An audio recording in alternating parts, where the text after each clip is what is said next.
Okay, let's keep it rolling with Because of Winn Dixie. Let's move on to some day 3 work. Remember, Because of Winn Dixie is a realistic fiction story, and we're going to be focusing on sequence this week. All right, some building of oral language. Let's look at this sentence. It says, the Herman W. Block Memorial Library sounds like it would be a big, fancy place, but it's not. It's just a little old house full of books, and Miss Franny Block is in charge of them all. What is a library? What's a library? Right, a library, just like we have at school, is somewhere you can go to check out books or even just read books and not check them out. What does a big, fancy place mean? When someone says something is big and fancy, what do you think of? Right, we can think of all different kinds of things. Maybe we think of a mansion, or maybe we think of a sports arena, or maybe we just think of maybe one of your family members has a really big fancy dining room that you can go to. So what are some synonyms for the word fancy? Well, first off, we have to talk about what a synonym is. So what is a synonym? What does that mean when I say I need a synonym for a word? Right. Synonym means I need a word that is similar to the word that I asked about. So the word fancy, what are some words that are synonyms for the word fancy? We've got, what about ornate or extravagant? Those are some good synonyms, right? And synonyms you can replace the other word with. So we could say, the Herman W. Block Memorial Library sounds like it would be a big, ornate, or big, extravagant place, but it's not. Do you see how I interchanged those words and it didn't change the meaning of the sentence?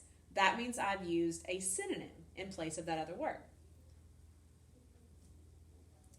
How does the second sentence relate to the first sentence? So our second sentence, it's not just a little old house full of books, or it is just a little old house full of books, and Miss Franny Block is in charge of them all. And the first sentence, the Herman W. Block Memorial Library, sounds like it would be a big, fancy place, but it's not. So how do those sentences relate to each other? Right, they're both talking about the same place. They're both talking about the Herman W. Block Memorial Library.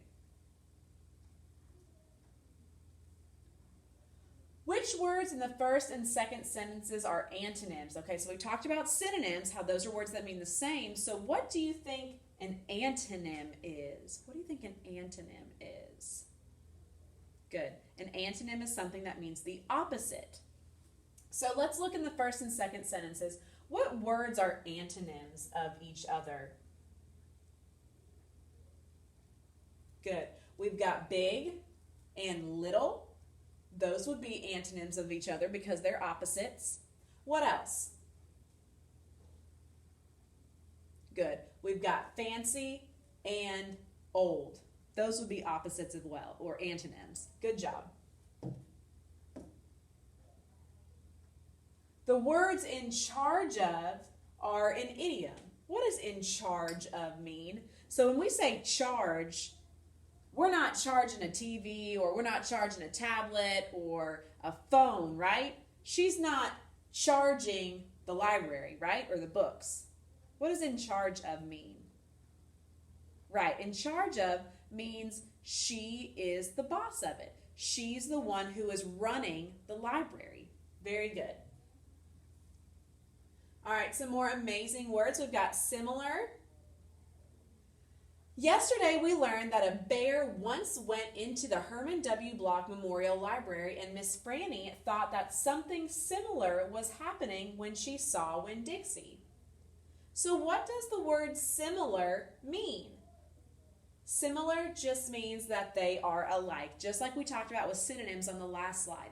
Synonyms are things that are similar or alike. So similar just means that some things are alike others.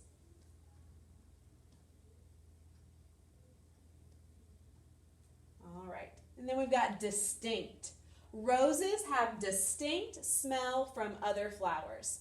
What does the word distinct means? It just means that it is separate or not the same.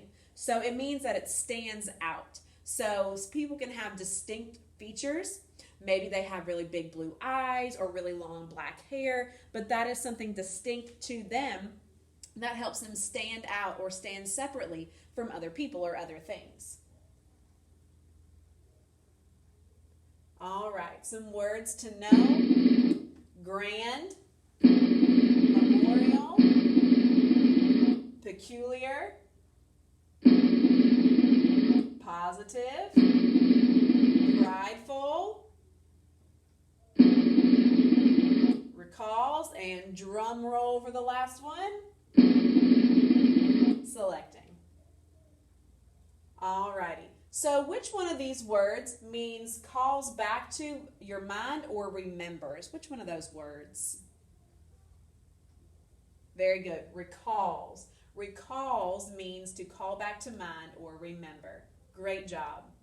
What about strange or unusual? Which one of our vocabulary words means strange or unusual? Very good. Peculiar. Great job. Peculiar means strange or unusual. What about helping people to remember a person, thing, or event? Which one of our vocabulary words has this definition? Memorial. Great job. Memorial is correct. Helping people to remember a person, thing, or event is memorial. What about without a doubt or sure? Which one of our vocabulary words has this definition? Great job. Positive is exactly correct. Very good. Positive means without a doubt or sure. What about overly proud of oneself? Which one of those vocabulary words means to be overly proud of oneself? What you think? Right, prideful. Great job. Prideful does mean overly proud of oneself. What about picking out or choosing? Which one of those vocabulary words means picking out or choosing? Great. Good job. Selecting does mean picking out or choosing. Great job. What about excellent or very good? Which one of our vocabulary words has this definition? Excellent or very good? Great. Grand is correct. Grand does mean excellent or very good. Great job. Okay, give me just a second. I'm going to get our story pulled up so we can finish it.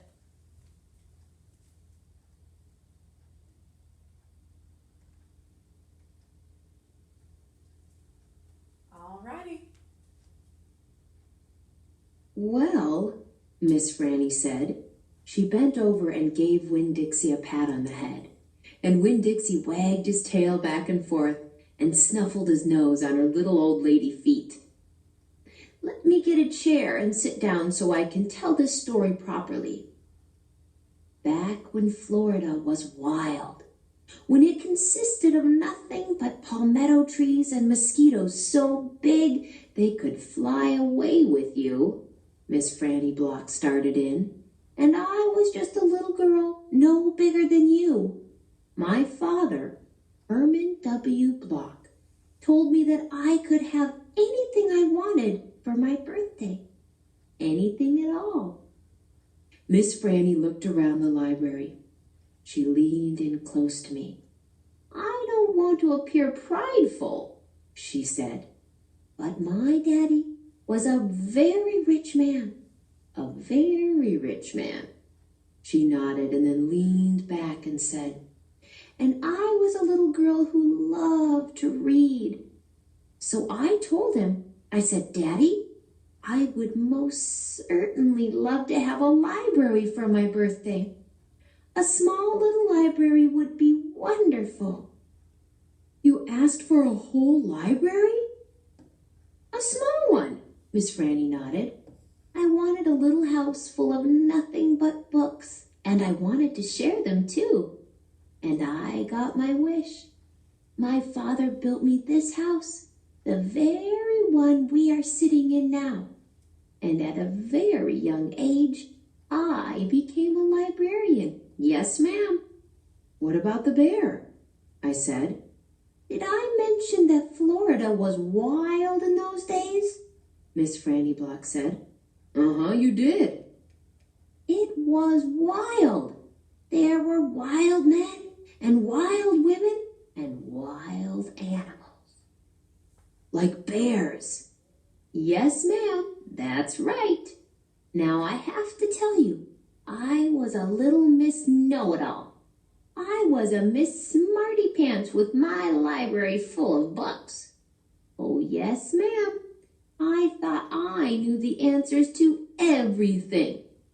Well, one hot Thursday, I was sitting in my library with all the doors and windows open and my nose stuck in a book when a shadow crossed the desk. And without looking up, yes, ma'am, without even looking up, I said, "Is there a book I can help you find?" Okay, so how does Miss Franny feel about Winn Dixie now? Remember, at the very beginning, she was really scared of him and unsure of him, and she didn't want him to come into the library because it reminded her of the bear. But how does she feel about him now? Right, she's a little more okay with him now, right? She said that it says that she bent over and gave Winn Dixie a pat on the head, and that Winn Dixie wagged his tail back and forth and snuffled his nose on her little old lady feet. So now she probably feels more comfortable with Winn Dixie, and Winn Dixie feels comfortable with her too.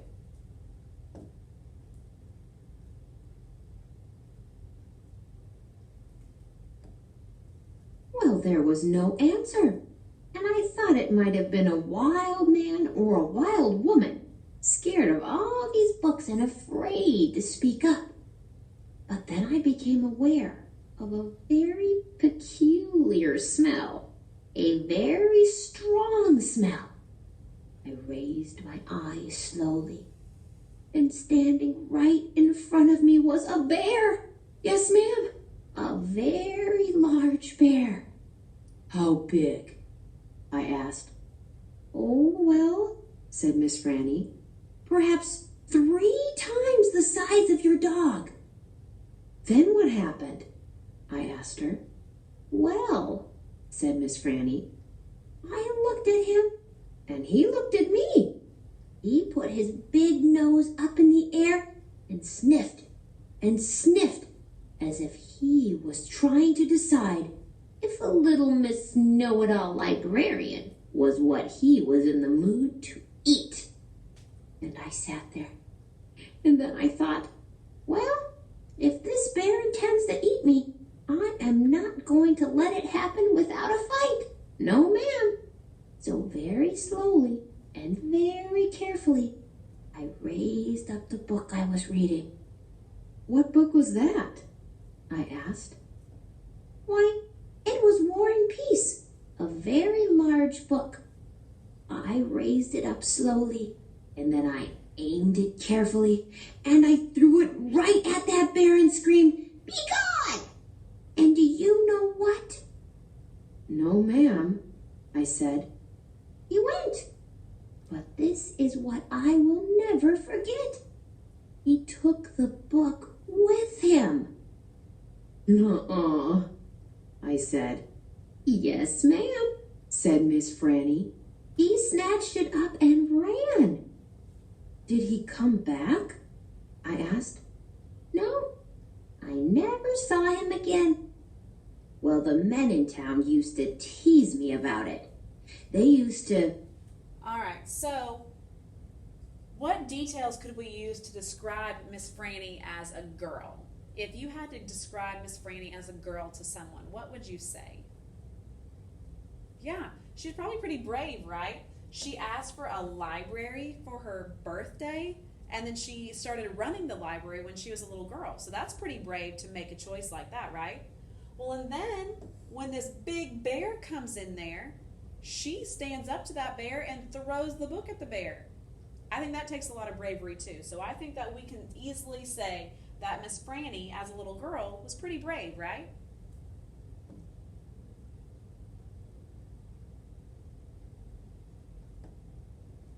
Say, Miss Franny, we saw that bear of yours out in the woods today.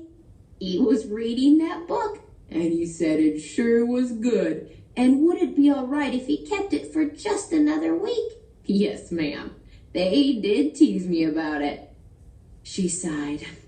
I imagine I'm the only one left from those days. I imagine I'm the only one that even recalls that bear. All my friends, everyone I knew when I was young, they are all dead and gone. She sighed again. She looked sad and old and wrinkled. It was the same way I felt sometimes, being friendless in a new town and not having a mama to comfort me. I sighed too. Winn-Dixie raised his head off his paws and looked back and forth between me and Miss Franny.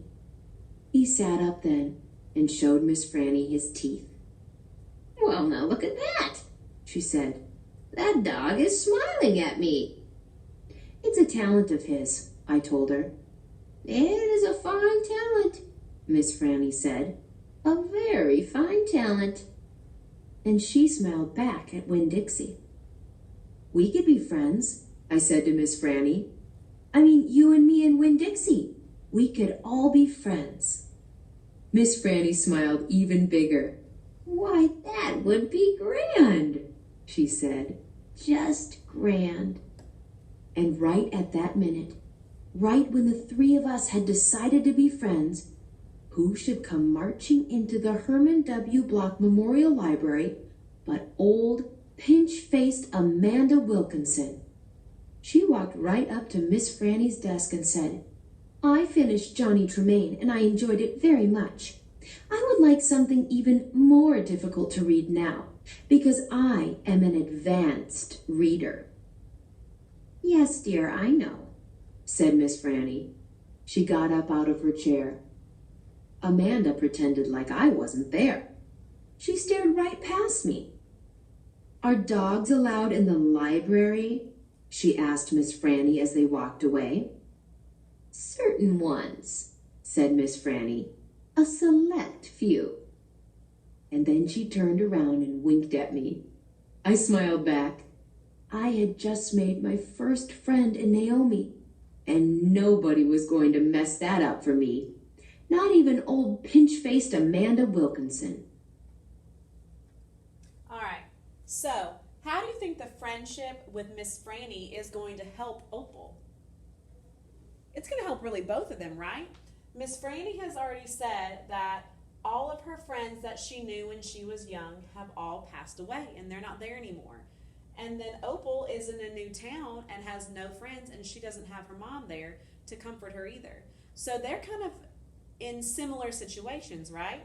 They're different because Miss Franny is older and Opal is a young girl, but somehow they have found these life experiences or life situations right now where they're both kind of lonely to come together and create this new friendship. So that kind of goes back to our question of the week of how do people who are diverse come together?